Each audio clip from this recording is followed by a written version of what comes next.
Good morning. We're going to get started. Of course, you know the technology, getting all the presentations in one place and off the sticks and so forth and so on. And can we get two sticks in the laptop at one time and whatnot and whatnot. But we're all coordinated and ready to get started. Welcome to the Virginia Association of Counties Achievement Awards breakout session for the 2021 conference. I'm Dr. Sheryl Bailey. I'm a visiting professor of practice at Virginia Tech and a former deputy county administrator of Chesterfield County. It is my pleasure to serve as a moderator for today's session and as a judge for the program again this year. An important objective of the VACo Achievement Award Program is to celebrate innovative and smart solutions to challenges in our counties. This session shares the creative work from county leadership and staff as Achievement Award winners tell their stories on how they overcame challenges. Now, a few quick facts on the Achievement Awards Program. This is the 19th year of the statewide competitive Achievement Awards Program. VACo received 102 submissions, and we judges spent the summer going over those. And they were very, very good and very encouraging to read all of the submissions that were received. 30 of the submissions received the 2021 Achievement Awards, which recognize excellence in local government programs. Winning entries focused on addressing high priority community issues that challenges counties today. I'd like to introduce the judges for the 2021 Achievement Awards Program. Mr. Ted Povar is retired Associate Director of the Virginia Institute of Government. And Ted, I'm going to call on you in a minute just to share some words.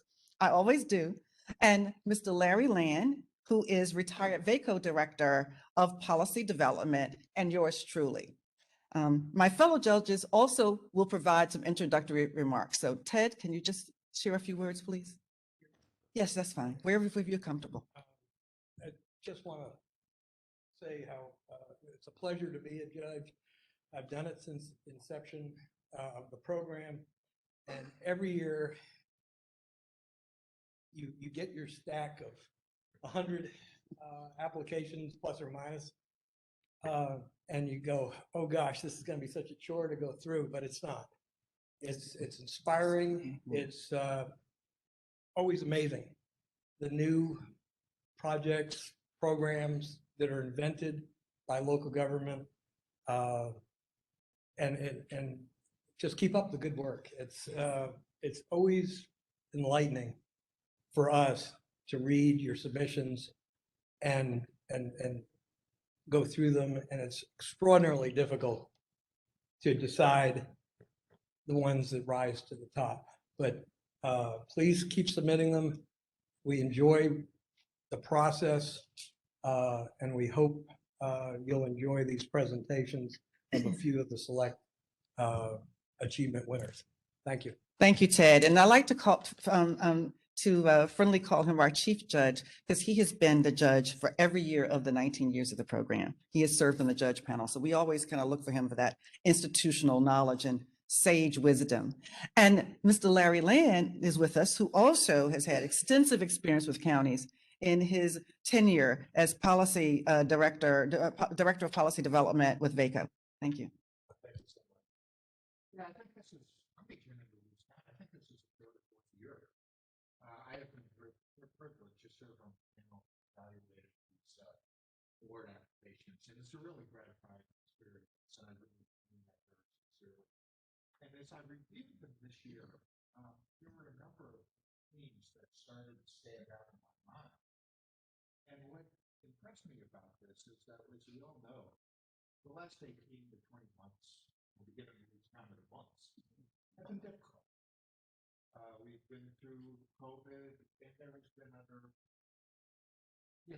stories that we are continually exposed to in the news that tend to be rather discouraging. Sometimes But as I reviewed the applications, I found all kinds of reasons to be up with it, because what I detected were some real efforts among county officials like yourself to try to basically establish more connections between the people who live in their communities in so many different ways. There were a lot of applications like that. I was very impressed by that. And it gave me a real sense of encouragement of the kind of work that's being done at the local level by people like you to improve the communities in which you live. And that was really reflected in what I was able to review. So I would agree with everything that they said. I mean, keep up the great work. That's why I sort of had with you who serve local governments as approvers of democracy. Absolutely. So my appreciation is something expressed to you. Thank you. Thank you so much, Larry. And I echo them as well. I'm a retread in academia. I started my career as a tenured track professor. And I had a calling to come to public service. And I said I wanted to do real things for real people in real time. And it's the intellectual frontier, I find. And these applications that we get really reflect that intellectual frontier of our community, of our organizations, of our counties, identifying and creating and developing solutions for the challenges. They are solutioning, and it really is the intellectual frontier. They're crafting these, they're developing, and it really tells me that they continue to put their residents first. So it is quite engaging and inspiring, and also to see all the creativity and the innovation which this program celebrates. I'm going to recognize each of the award winners that are with us today before we get started.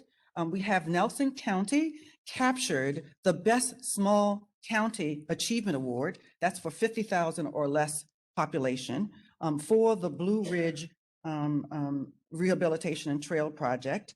And Jerry West, the Director of Parks and Recreation, will be talking with us today about that project. Chesterfield County earned the Best Large County Achievement Award for the Innovation Boot Camp Program. And Tamara Highsmith, who is Strategy and Performance Coordinator in the Learning and Performance Center at Chesterfield, will highlight that program for us. Henrico won this year's Best Achievement Award for its Equity Ambassadors Program, and you have a handout for that. Dr. Monica Manns, who is the Chief Equity, Diversity, and Opportunity Officer in Henrico, will share with us about that program. Grayson County earned the Achievement Award for Connecting People with the Rest of the World and with each other program. And Mr. William Shepley, Bill Shepley, County Administrator, is here to highlight that program for us. And Albemarle County earned an Achievement Award for its Court Square Community Conversation / at-ready Confederate statue removal project. And it was a very, very well-structured program, just like its title. And Emily Kilroy, the Director of Communications and Public Engagement of Albemarle, will share with us for that program. So the format today is that each of these award winners will tell us about these innovative programs. They're allowed at about 12 minutes each. And then we're going to have an open question and answer Q&A session at the end of the presentations. They will come in the order which I mentioned them, and we lined up so we would know who's next. So let's get started, and we're going to hear from Jerry West, Director of Parks and Recreation at Nelson County. Thank you.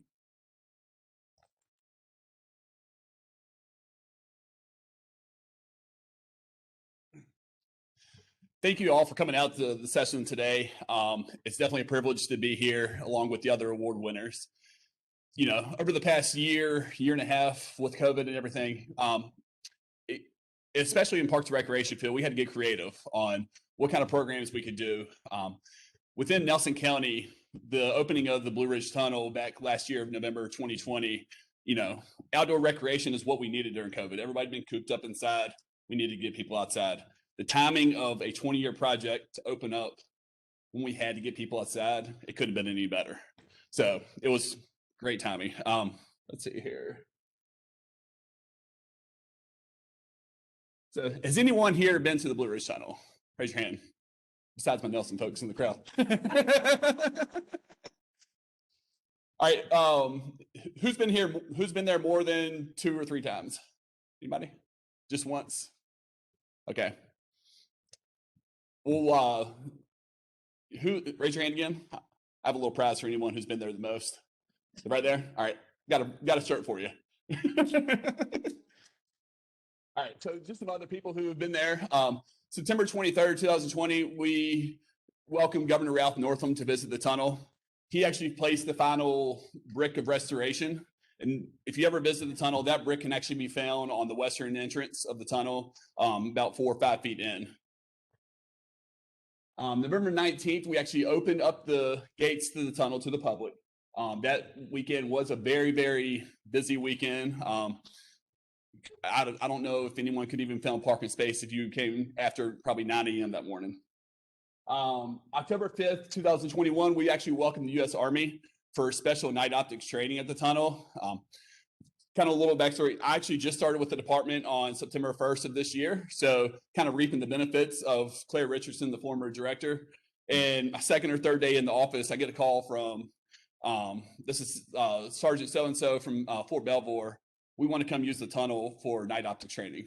Okay, how do we handle this? Immediately called our county administrator.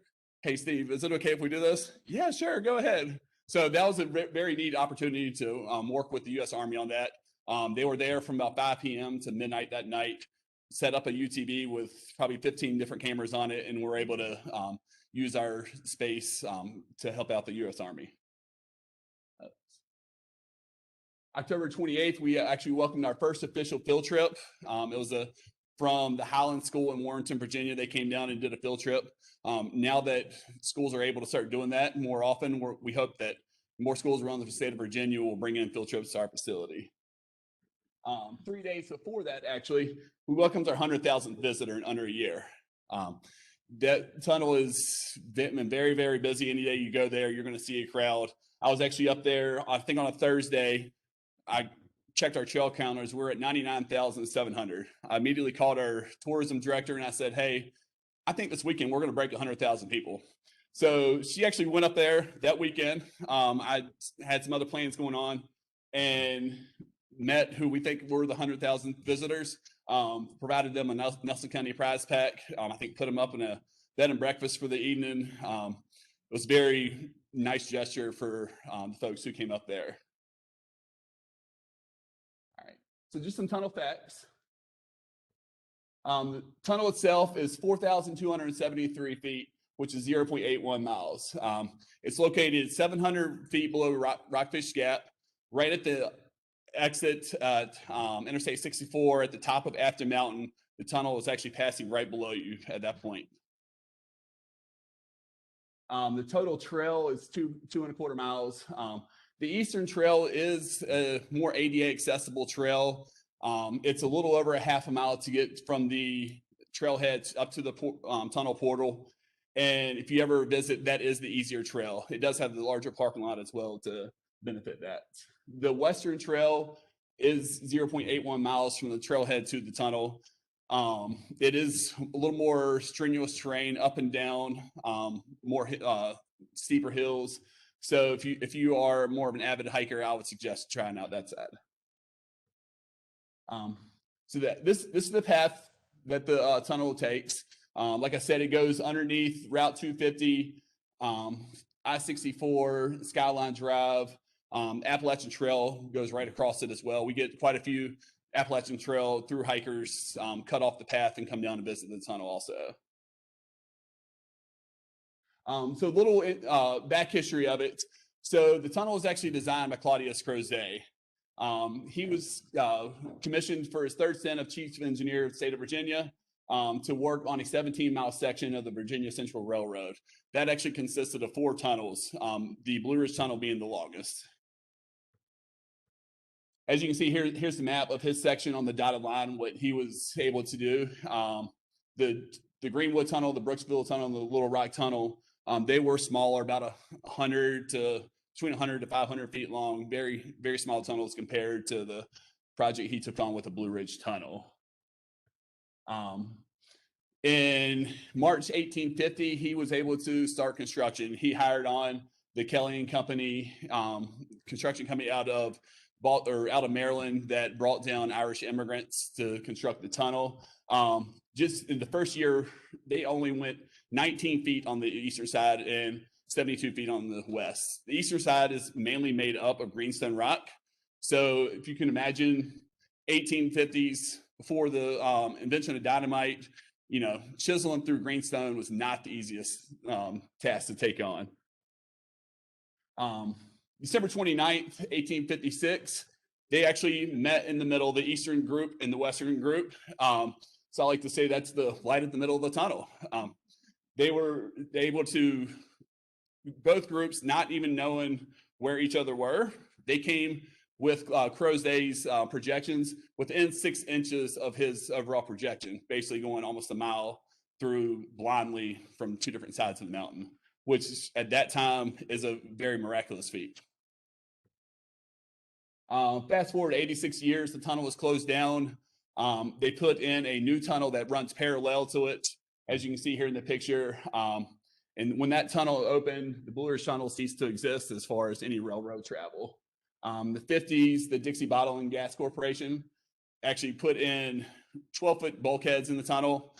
They thought that it would be a great idea to store some propane tanks within the tunnel. Obviously, that did not work out due to the wet conditions and some of the other conditions within the tunnel. So that project ceased pretty quickly. The tunnel sat unclaimed for quite a while. 2001, Nelson County actually had the idea to start restoration of the tunnel. 2007, they acquired the tunnel through a donation from the CSX Transportation. 2013, Nelson actually purchased the easement to own the entire property of the tunnel trail. So the tunnel itself, the area in Nelson County, plus the western side of the tunnel trail, which is in Augusta County. It underwent 3 phases. Phase 1 was the eastern trail and parking lot. And I don't know if you've been there or if you plan to go there. So right off of Route 250 in Nelson County, you go down Route 6, and there's a little drive, Afton Depot Lane, and that's where the larger parking lot is. So that's the eastern side. They renovated that parking lot, cut out the trail to go up to the eastern portal, and that was all of phase 1. The phase 2, they removed the bulkheads inside the tunnel, repair and replace the bricks, applied a new surfacing throughout the tunnel. And then phase 3 was the western trail parking lot, which took the tunnel trail through Augusta County on the western side and weaved it through the woods over to the designated parking area that is along Route 250 on the Augusta side. So here's just some pictures. Like I said, the eastern side, it drains water quite heavily. That goes back all the way to the 1850s when the tunnel was first built. So it's been nonstop water coming through there. It is still now today an issue that we have to deal with on a regular basis, being water on a crushed stone pathway. Obviously, it's going to create those grooves. That is a continuous maintenance aspect that we have to handle on a daily basis. Just some different pictures of the restoration of the trail going up through the woods. That is the parking lot that was installed. Phase 2. This is some pictures of inside the tunnel. That is on the left right there. That is one of the bulkheads that they had to remove. It was a pretty tedious process to take out 12 feet of concrete inside of a tunnel in 2 sections of it as well. This is more pictures. This is on the western side. It's not as a rocky material on the inside of the tunnel. So when Crozet built it, he actually put basically a brick structure around the inside of the tunnel. And that's at the time of restoration, they had to go back in and replace some of those bricks just to give it that stability and make sure the tunnel is safe and also looks very nice. Here's some other pictures of the Western Trail. So the western side parking lot, it's actually a curved area where we had basically parallel parking and spots on that side. So here's some of our assisting partners that we worked with over the years. Oops. New projects since opening day. We expanded the eastern parking lot from 12 spaces, which you saw in the picture, to now it has 56 spaces to accommodate the large crowds that we didn't anticipate, or they didn't anticipate prior to opening, but we're able to accommodate those larger groups. Know before you go, when you go, always bring a flashlight. It is very dark in the tunnel. A cell phone flashlight can work, but we recommend a more heavier duty, more lumens flashlight. As I said, East Trail is more accessible. Dress appropriately with the constant water flow, and the average temperature inside the tunnel is always year round around 60 degrees. And then also be aware of the uneven ground. Back in October, we did a special event with Blue Mountain Brewery on their Dark Hollow beer. The logo of the beer is actually a picture of the tunnel. So as a good promotion for both of us, we put up luminaries throughout the entire tunnel and kept it open until 9 p.m. that night. It was a very neat setting to come out and see that. And here's just some wow moment pictures we've had over the years. During the fall time, when the temperature does start to drop, on the right picture, that's the western entrance. Well, you can see it on both sides of the tunnel, but the mist and temperature change, it does provide that little foggy exit out of the tunnel. It is a very neat setting to see. And that's about it. All right.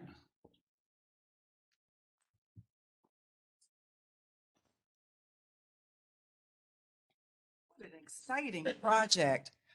Restoration of abandoned infrastructure. So this, one of the key things we look for in the awards programs is for the project to be able to be replicated by other communities. And so this is a great idea to take an abandoned piece of infrastructure and restore it, preserve it, and turn it into a community amenity, which has seemingly had unusual or unexpected response. So it's been a big hit. Great, thank you. We're getting the next presentation up.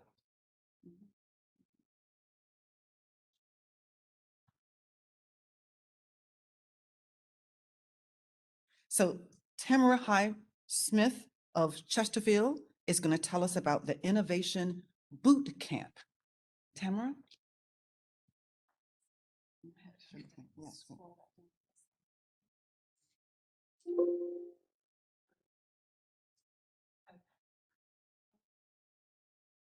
Oh, okay, that's a different side presentation. Great. I'm Tamara Highsmith with Chesterfield County, and I just want to share with you a quick story about our journey to and through Innovation Boot Camp. We have a program called Blueprint Chesterfield. It's our budgeting and strategic planning process. And as part of that program, we develop some, obviously counties have missions, visions, and values. And so we created a program attached to Blueprint called Keeping Blueprint Alive, where every 6 months we try to focus the organization on one of the 4 county values: results, innovation, service, or ethics.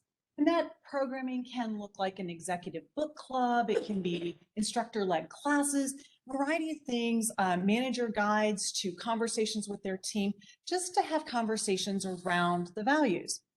So as we started looking at how to program for innovation, I was having lunch with a friend of mine from the libraries, and she said, and in my opinion, those are some of the best starters to conversations, because she said, Adobe has a program called Adobe Kickbox. Haven't really had a chance to research it, but it might inform our conversations on innovation. Well, it certainly did. They had a robust program where each participant received this big box. They spent 3 days in a workshop. You got a $1,000 card to fund your innovation. You were guaranteed funding post the program. Really great ideas, but we did not have pockets anywhere near that deep. And we did not have the ability to hand our participants $1,000 and put them in 3 days of boot camp. So we created our own, and our kind of tchotchke with it was a toolbox where you had different tools that symbolize the steps in innovation. and flashcards that they could then use with their programming. And we launched Innovation Bootcamp, an 8-hour programming that had basically 2 parts plus a bonus surprise. The first part was really around ideation. How do we generate lots of ideas? Doesn't matter how wild or conservative they were, but how do we generate lots of ideas? How do we assess our motivations in wanting to innovate? How do we assess our motivations in generating these ideas? And then how do we start boiling those down to implementable ideas? The second part of the boot camp was, now that we have a innovative idea, I'm fine. This is not the presentation to match what I'm talking about, so that's great. Thank you. This is kind of the slides that the participants went through.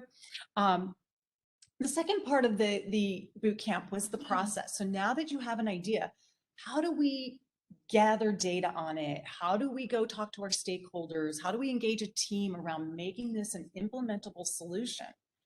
And the surprise bonus was we gave a presentation class and taught our participants how to pitch their idea for funding in 5 minutes.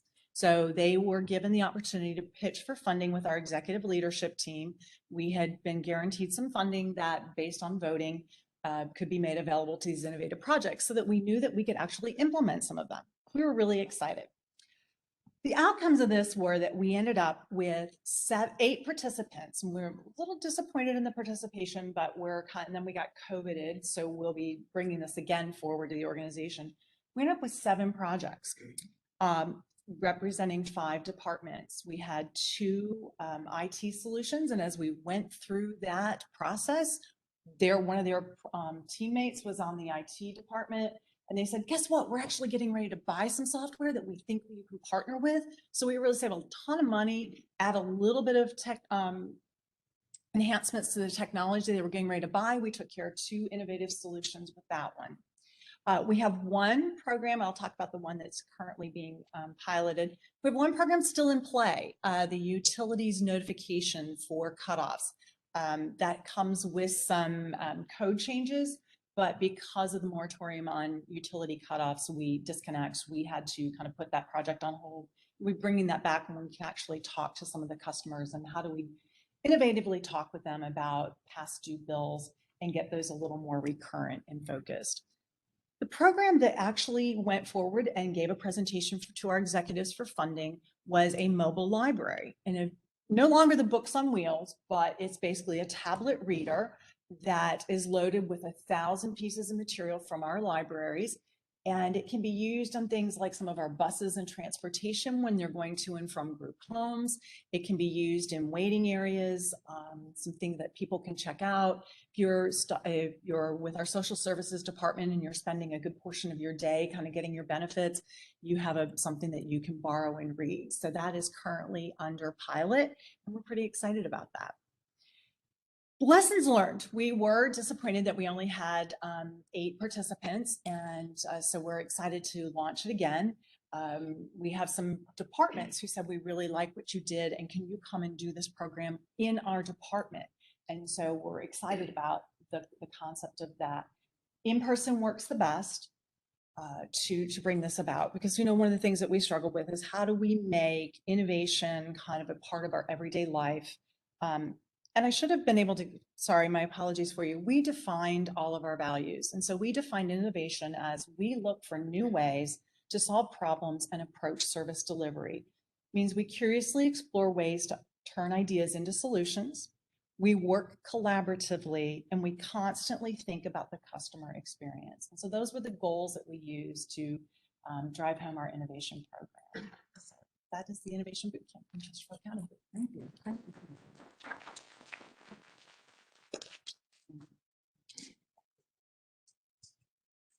What a purposeful, structured way to facilitate innovation. Because, and what I really liked, it says creativity is thinking, innovating is, innovating is doing.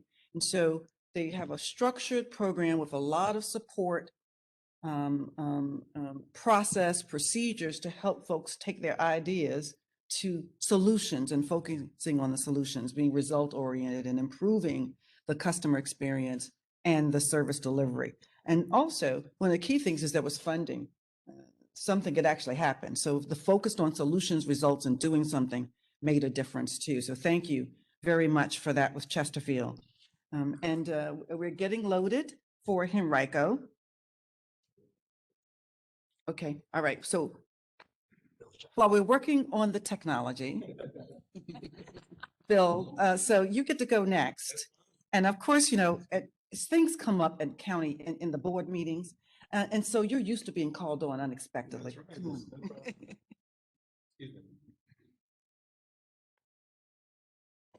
Well, hello, everyone. Appreciate the opportunity. Before I start, I want to say that one of the greatest assets that we've had in the last couple of years during the pandemic crisis has been Sheryl Bailey. I don't know if any of you have been on the calls that we've had informing us about what's going on a statewide basis from an economic standpoint, but when I saw that it was her right before the meeting, I was like, you're a star. I got to talk to you for a second. The other thing I want to do, which I don't really have a chance to do in my career, I spent most of my career as a CEO in hospitals, but whatever success I've achieved is halfway because of my wife back there. So thank you, Lori. So I want to talk to you about what we did in Grayson County, which is a county of about 16,000 people. It's the most mountainous county in Virginia. It's beautiful. But there's people in different sections of the county that are really isolated just from one another, let alone the rest of the state. And when I grew up in Northern Virginia and then lived in the Raleigh area for a long period of time. So I've always lived in cities. When I first took this job and I went out to meet a group of elderly folks, it's hard to say elderly, but I'm sort of in that category now too, but that lived in the western part of the county, to find out what they thought that the county could do to help improve their lives. And they surprised me. They said, you know, our grandchildren are moving away because there's no internet. And the biggest concern we have is we don't have the internet or even good phone service. So we've set up a system where we check on each other to make sure that they're still alive, that our neighbors are still alive. And that hit me big time. I did not expect that to happen, but I said, we have got to do something about this. We've got to find a way to deliver broadband across the county. So what we did was I formed a committee, and I had a great champion. One of my board members, a gentleman named John Fant, agreed to sort of be the champion of this whole effort. This is, to me, an unbelievable adventure that has occurred. And that's what I want to really tell you about is how did this happen? And the stars sort of aligned, but it was also persistence and partnership combined to make this happen. But in a little county like ours that, you know, most people wouldn't even know when they say, well, what towns are there? And you say a town, and it doesn't really help you much. You don't get any further with the person by doing that. You just have to say it's mountainous, you know, it's high in the mountains. So we formed a committee, and the committee was looking at what is the current state of broadband service in our county. And we knew that about 57% of our people did not have access to the internet.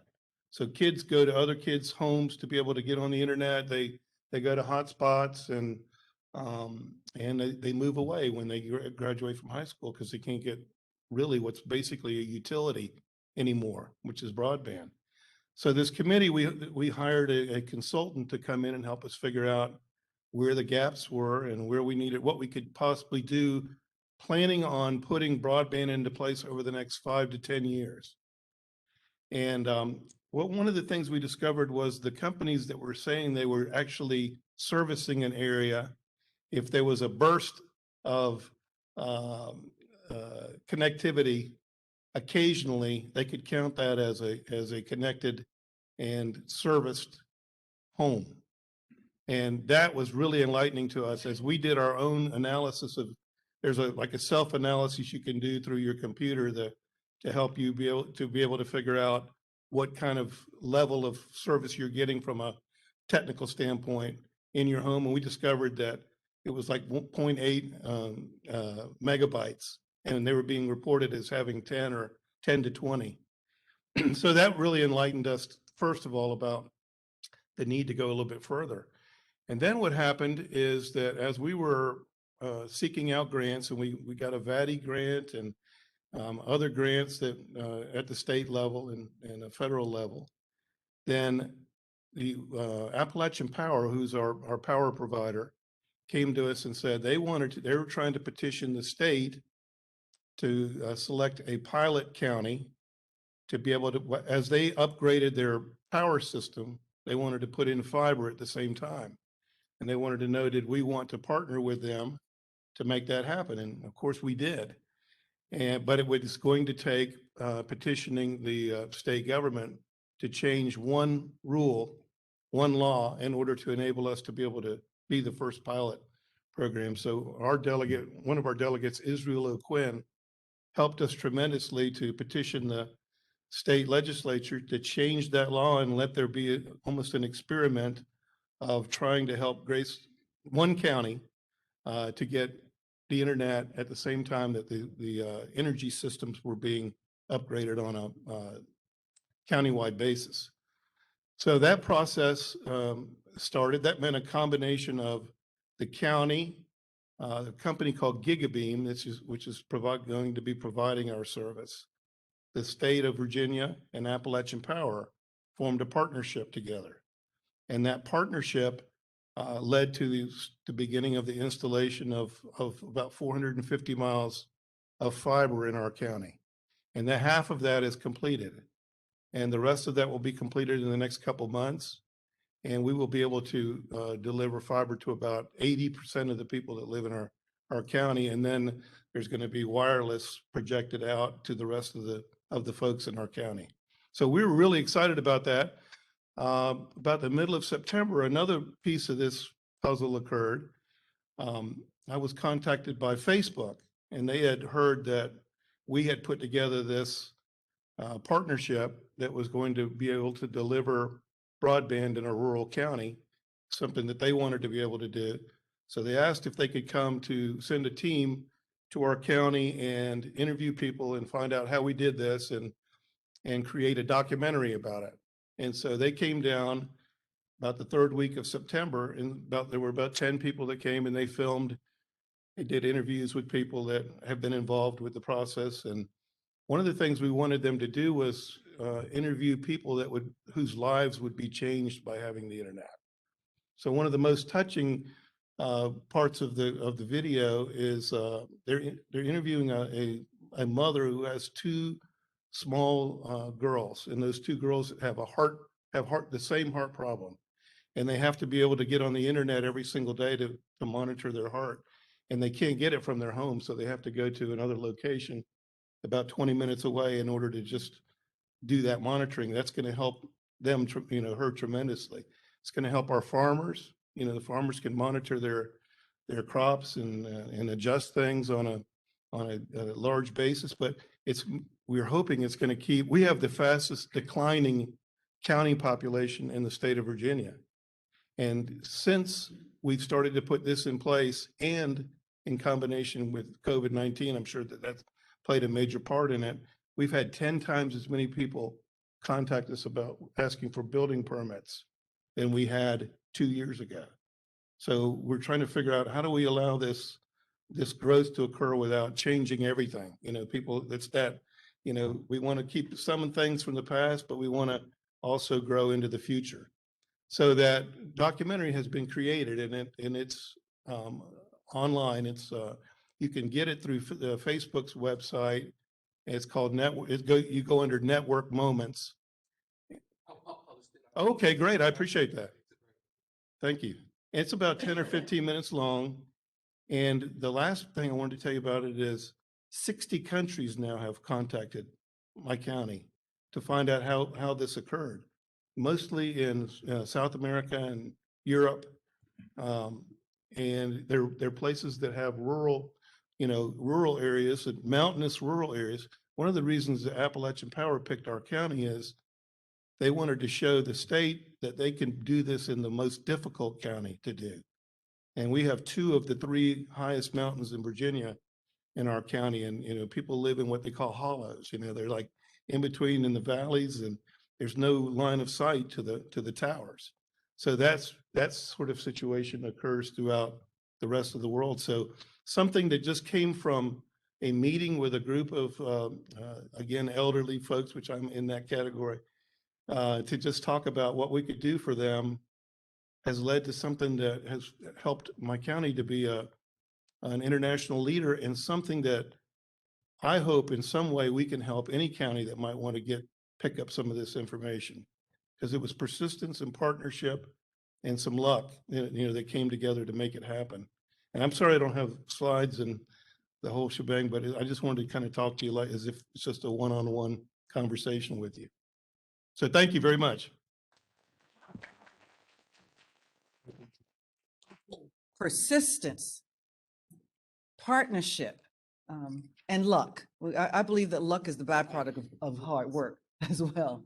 And just the importance of the connection and the importance of that broadband as utility for health, for education, and for business, for the economic vitality of the community. I look forward to looking at that video. Now, Dr. Monica Mans is going to come with us to talk about the Equity Ambassadors of Henrico County. Thank you. So I didn't want to go after that presentation. Like, I don't really know. I would say I'm not the most public. This is not my area that I shine in. But I just wanted to say I'm so excited because broadband just is personal to me. I'm from DC, but my family lives in Southwest Virginia. And so this is extremely personal. So I just thank you for the work that you did with that. I want to thank everyone for coming to learn more about Equity Ambassadors. And I also just want to thank NACO we were so humbled by the honor of the Best Achievement Award. We didn't even really know about NACO because we're a school system and they don't really educate us much about the counties. And so when we found out, we told our students and they were so honored. And so it's really important for me to let you know that our students were just so extremely honored for being identified. So quickly, I will.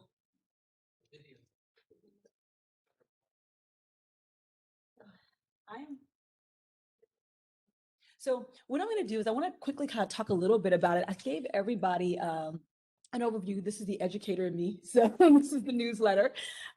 So talk to you a little bit about our mission. When I first came into my position in 2019, I was given a group of, they said, we have a group of students that we don't really know what to do with them. They've been coming in, they were part of the kind of like the student council. And what they basically were the best and brightest of the schools students who just kind of wanted one more thing on their resume, right? So they're getting ready for college. And they said, Monica, here's this group of students, what would you like to do with them? And I worked with a team of teachers who had been working with the SCA and said, listen, I really need boots on the ground, equity people doing this work. It is wonderful when we talk about equity on a district level, but I really need students who are on the ground and who are experiencing these things to be involved in it. And so we got together and we created this concept of equity ambassadors. And what I said is, I want the best and the brightest, but I want everyone there. And so what you'll look at some of the things is that we put in. So I thought, what's in the mix? So one of the first things we did is I wanted the opportunity to elevate student voice as well as action. So not only are they want them to talk, but I need them to do something right about what they were saying. The next thing is I wanted to make sure that we had sponsors, that we had champions who were going to support the work on the school-based level. And I want to talk a little bit about intentional diversity. So we had the best and the brightest, but the best and the brightest oftentimes are not the ones who need the support of issues of equity, right? So I ask our champions to identify who represents. I want you to look at the demographics of your building, and I want you to make sure that you have representation for all of those demographics. And then I want you to think about whose voice do you not have in the room once you pull them up. Because the idea of intentional diversity is to have those hard conversations to say, who haven't we heard and who have we heard? Because everyone needs to be at the table to talk about ideas of equity. Because my perception of what inequities are and your perception of what inequities are not always the same. And so we need to bring everyone to the table to have this collective conversation. So next, we had the extra leadership training, because it's great that you bring all these kids together, but then you but they don't have a clue what they're doing. So then what we did is we began to do quarterly trainings with them. And I'll show you a quick video of our first quarterly training that we did this year. We had cross-district engagement. We live in a very segregated district. That is the reality of what Henrico County Public Schools is what I walked into. So I cannot change where people choose to live. But what I can do is create opportunities for students to work together. And so one of the things that I like to call it is futurism. The future of America is that we are going to be one of the most diverse countries in the world. That is the future of America. And if our students are only able to function in their bubble, they are not going to be successful in the future. My husband is a human resource lawyer. He has a lot of work because we have a lot of students who do not know how to work with people outside of their bubble. So he is constantly having to respond for corporations because people in those corporations have never worked with anyone who did not look like them, sound like them, come from the same region as them, and oftentimes from the same gender as they, or gender identity. So it's important for me, not just for them to engage, but for them to learn to work together. So every time we have an event, no one stays with the people they know. Everyone comes in and they do all the activities cross-district. We also have daring discourse and courteous conversation. We talk about the hard topics as appropriate for the spaces that our students are in. But we also teach them the skills to have courteous conversation. We do not have to agree on everything. But what you do in my presence is going to respect everyone's opinion in that room. We are not yelling. We are not speaking over one another. We are having conversation, courteous conversation, the way my grandmother taught me to talk to people. And my students understand that that is absolutely the most important thing that our group talks about. And so that they then take it back to their school spaces and engage in courteous conversation and daring dialogue. The last thing we talk about, modeling empathy. We have to learn to be an empathetic society because I don't know everyone's lived experiences. My students don't know everyone's lived experiences, but our goal is to teach them and to model for them, how do I sit and learn about your experiences? How do I, to be in uncomfortable spaces, to just sit and be? I don't have to solve all the time. I just have to learn.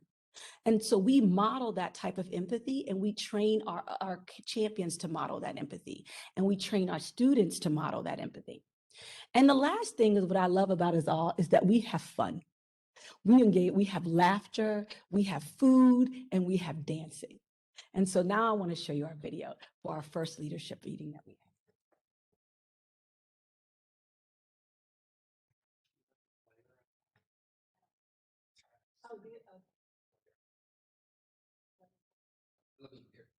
I don't know myself.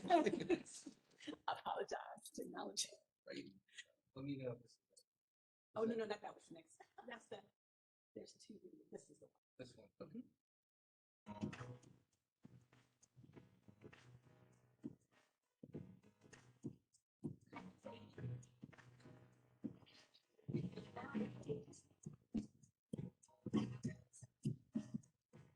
Let's do one more minute.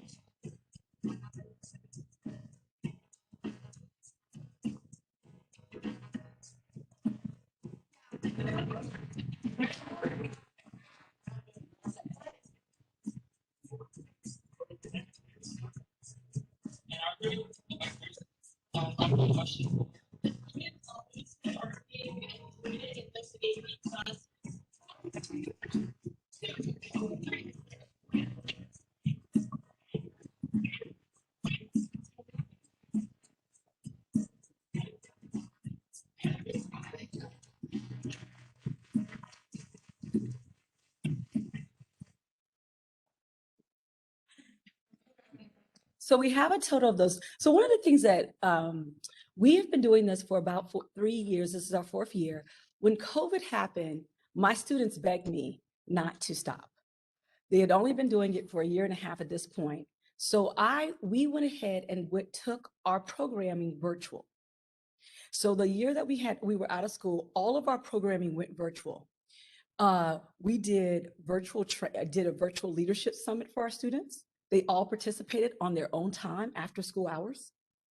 The next year, when we were out of school for most of the year, I was very concerned that I wasn't going to have students who wanted to participate. I had over 300 students who signed up to do it.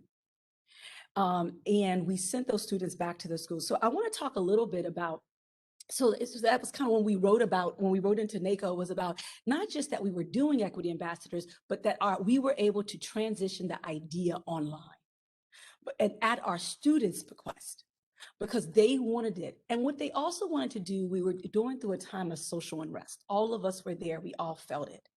Our students at that time were at home, and many of our students had no way to really engage and talk about these very trying issues.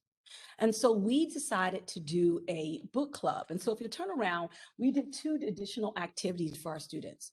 We did Language Navigators and what we call the Windows and Mirrors Book Club. Language Navigators is a subgroup from our equity ambassadors. You don't have to be an equity ambassador to be a language navigator. You don't have to be a language navigator to be an equity ambassador. But Language Navigators allowed us to identify students who helped us translate information to get out to parents in real time when all that COVID information was coming out. If you came in Henrico, you were getting shot with information every day. We have over 100 languages in our county. So we were able to create small group, and our students worked to put out about 11 different languages, and they would do small videos, and then they would send it around their communities. So things like how to get on Schoology sounds very simple to someone who speaks English, but when you speak Urdu as your primary language, you don't understand what Power School and Schoology are. Our students actually created simple videos in their language for them to do that for them. And now the Language Navigator program grew so much, they asked to do peer mentoring. So this year, we're actually starting a peer mentoring program where our level 3 students who have a home language will be actually mentoring our level 1 English language learners. And so that was a program that really kind of came and developed out of the COVID, after COVID. And the other one was the Windows and Mirrors Book Club. Our students really wanted to talk about the social unrest. So we identified a book called Stamped. And our students, we had a voluntary book club. You could join, your parents had to agree for you to be a part of it. And they came together and they talked about the history of racism in America. And remember, we're not just about talk, we're about action. So we had the students actually create podcasts. So they have podcasts that are online that talks about what they learned from that experience. And so you'll see the podcast is mentioned here if you all want to go look it up. And the students were, again, cross-district. So you did not know who was in your group. And all the podcasts, and they had an opportunity to really talk about what the history of racism was in a way that was courteous, and a way that they were asked to engage in the type of daring dialogue that we want young people to engage in. And they were able to, I think, grow tremendously from that experience. And this year we are offering 3 different books. We are doing the history of Asian America at my students' bequest. Everything is based off what my students ask. The history of Asian America, because many of my students say they don't see their history at all, so they wanted to see themselves. We are also doing Tell Me Who You Are. They're actually going to write a short book this year. So they're going to write a narrative about what they learned about themselves during COVID. And we're going to allow them to self-publish that book. And so they're writing the narrative. And so what they're doing is they're reading about other students and their narratives so they can learn how to write their own narratives. And they can also learn about other people's lived experiences. And then we're also doing the book Stamp because my students asked me to bring it back again this year. So we're doing those 3 books. So that's pretty much what we're doing, and we're really excited. So thank you all. And if you all need any more, we have some extra ones if you didn't get it.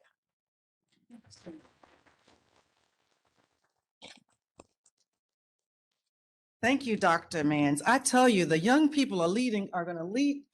I felt the energy of the young people, and you have seemingly a lot of requests from those young people. And now we think about it, our young people ask for a lot all the time. I'm thinking of my granddaughter, right? And we kind of put it in boxes, or we say what we can do, can't do. What I'm hearing is that you're responding to their voices and finding a way to structure that in a positive direction. So thank you. So what I one of the things I took away is listening to the young people. So just listening to them and then maybe doing something with it. Thank you so much. As opposed to, we'll get to that later, baby. That's what sometimes I tell my granddaughter. So now Emily Kilroy, the Director of Communications and Public Engagement in Albemarle County, is going to talk about another one of those purposeful projects and some also purposeful conversation. Thank you.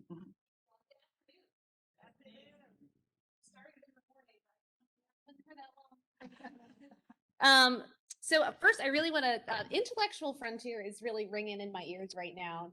This project was we were the first locality in Virginia to remove or move or contextualize. You have some options in the state code with the change that was put in place in 2020.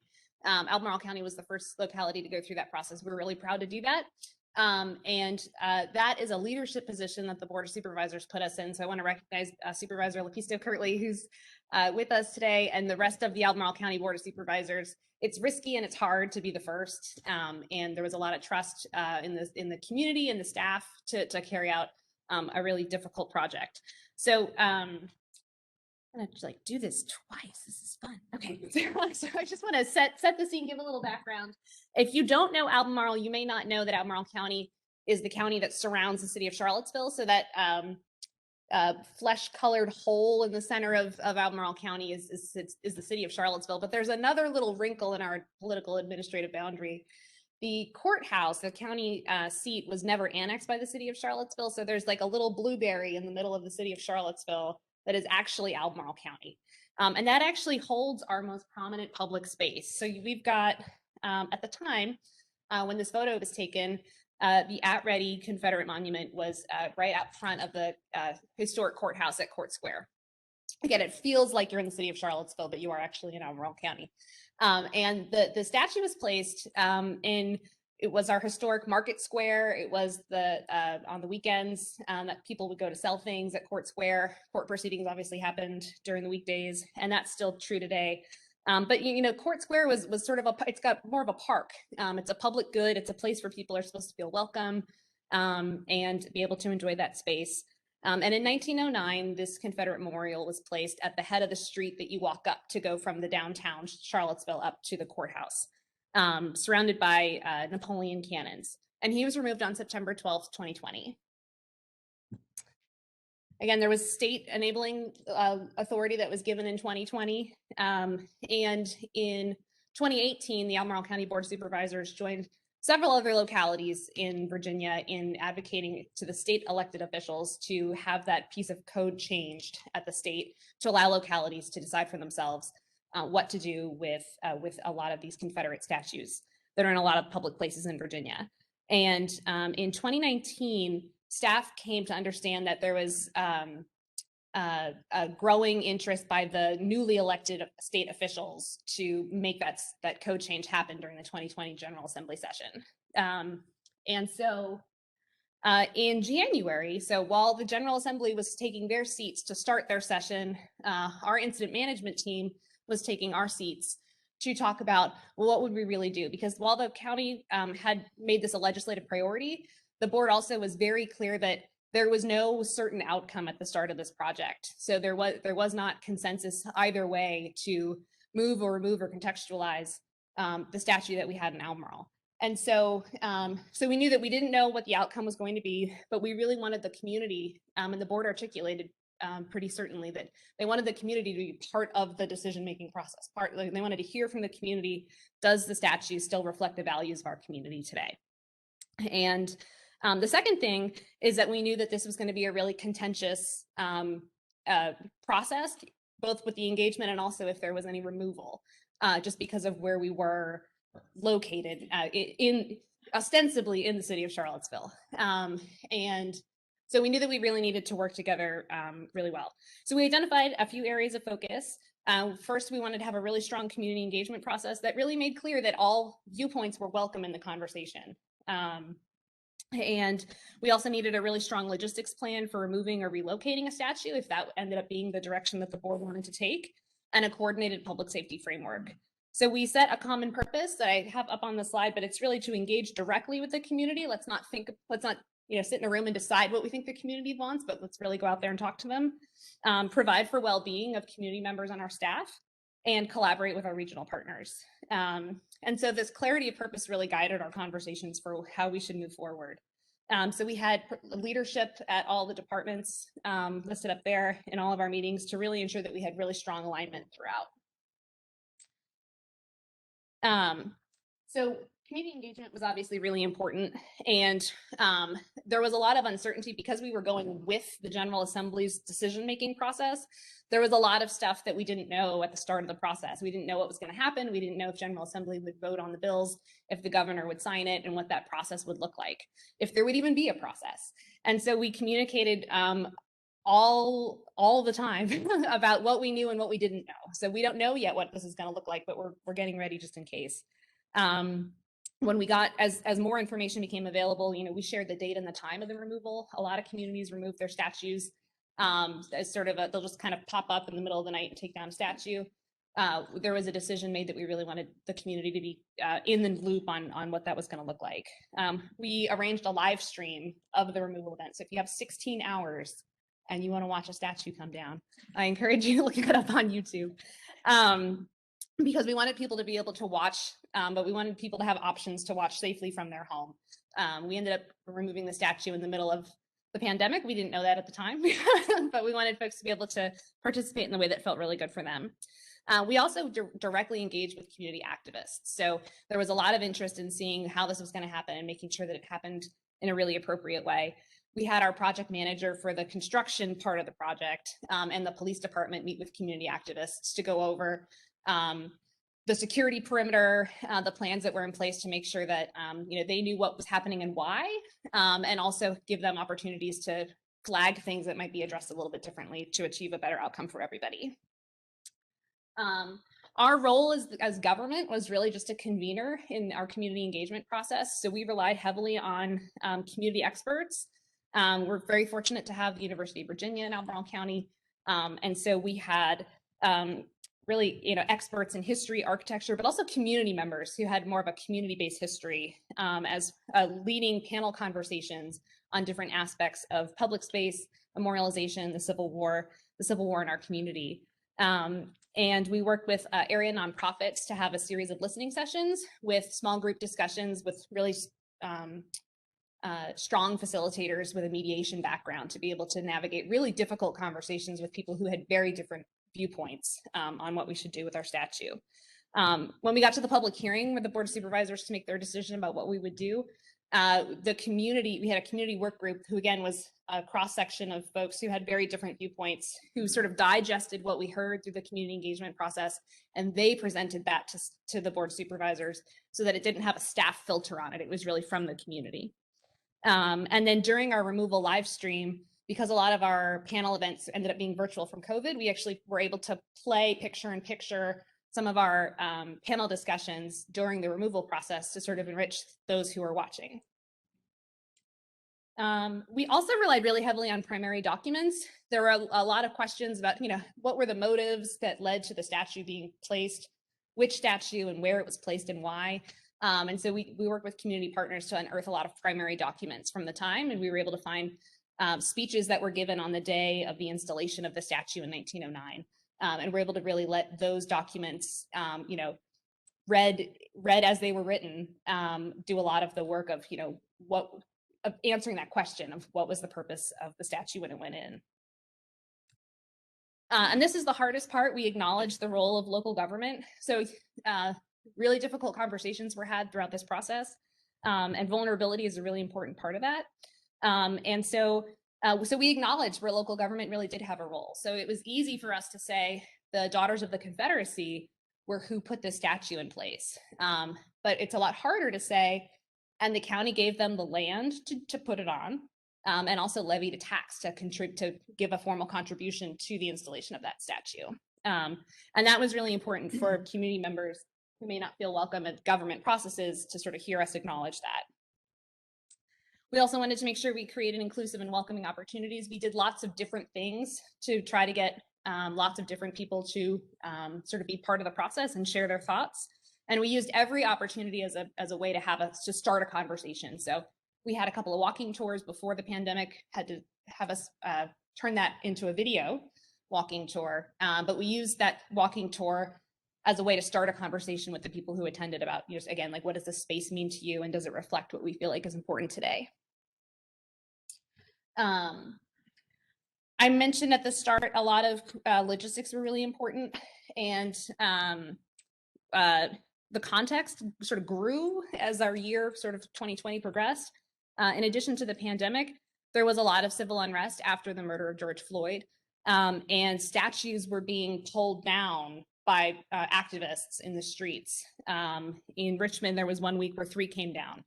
And in Portsmouth, someone got hit by a statue that was falling down and had a severe brain injury.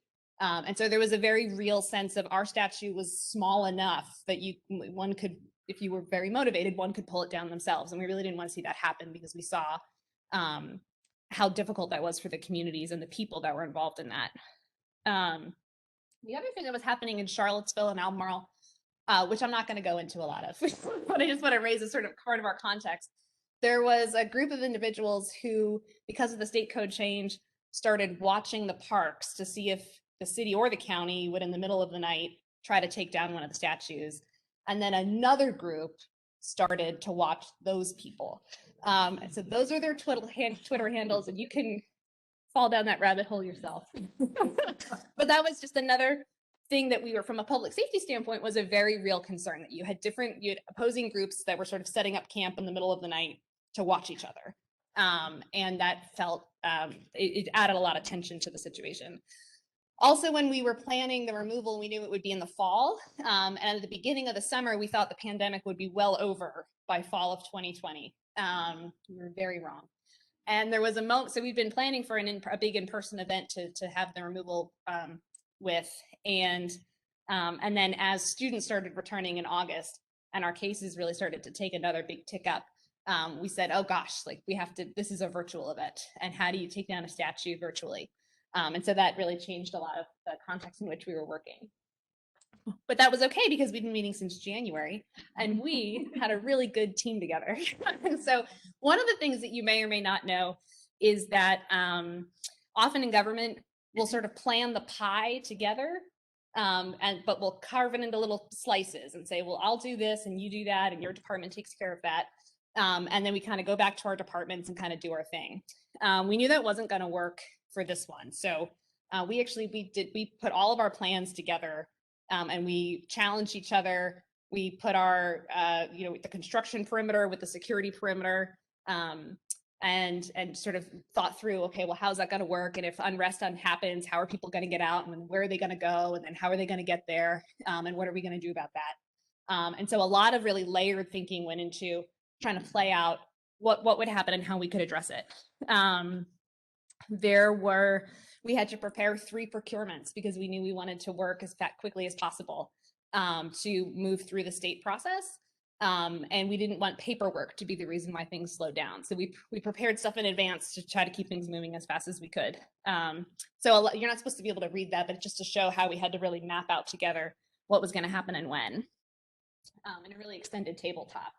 And then we actually used our community engagement opportunities to practice our public safety responses. So we had police and fire staged at all of our events before they turned virtual. No one, kind of out of sight, out of mind, but they were working together to sort of make sure that they were in really good communication in case they were needed. We also sort of did extended tabletops to sort of see, okay, if this happens, then that's going to happen, so that we all knew what we were going to be doing. And then again, we decided together how the actual removal was going to happen. So announced or unannounced, daytime or nighttime, if there was going to be any public viewing area or not. And no one department got to answer those questions. We all worked together to figure out what was going to be the best for everybody. So we felt really good on September 12th that that's sort of where we landed, and encourage you all to go visit what is a really wonderful public and I think a really warm and welcoming public space now at our court square. Thank you.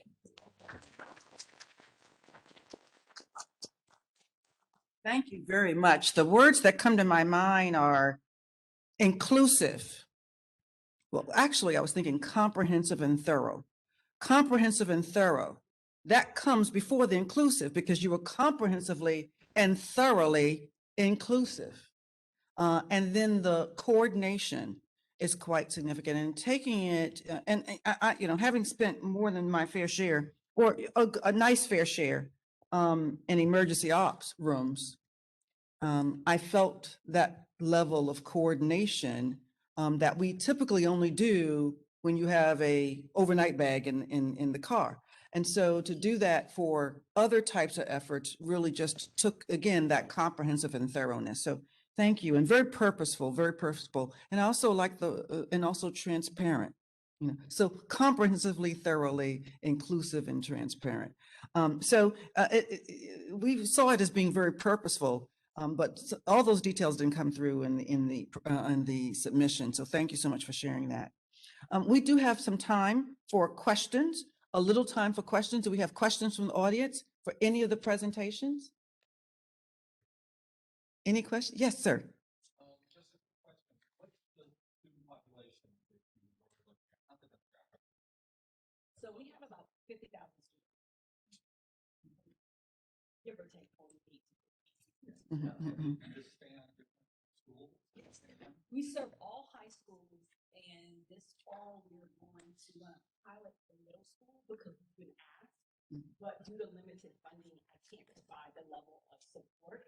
I have 1.5 people in my whole department, and this is only one program that I have 17.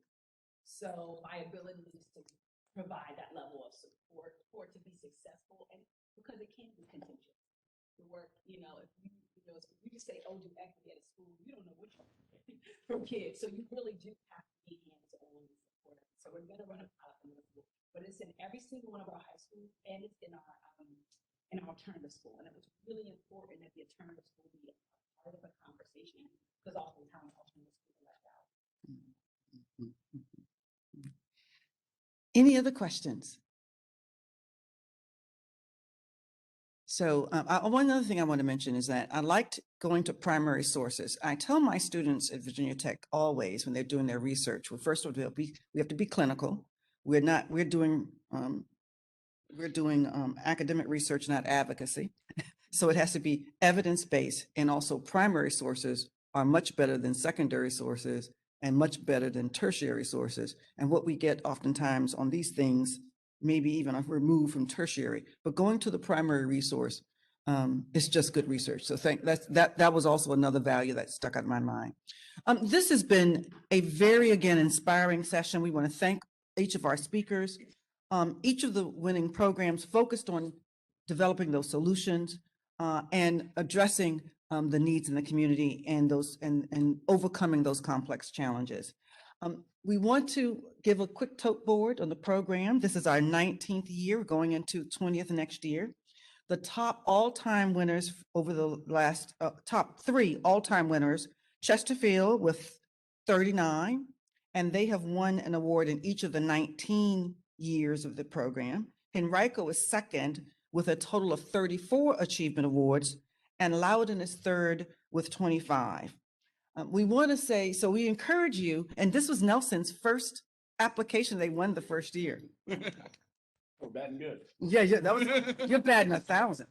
And so special thank you to VACo, Dean Lynch, the executive director, Gage Hart, the director of communications, who is the heart of this program. He organizes everything so well for us and has those 102 applications for all of us, for each of the judges, and the entire VACo staff. Their leadership and support of this program enables us to recognize these extensive efforts of our communities and counties.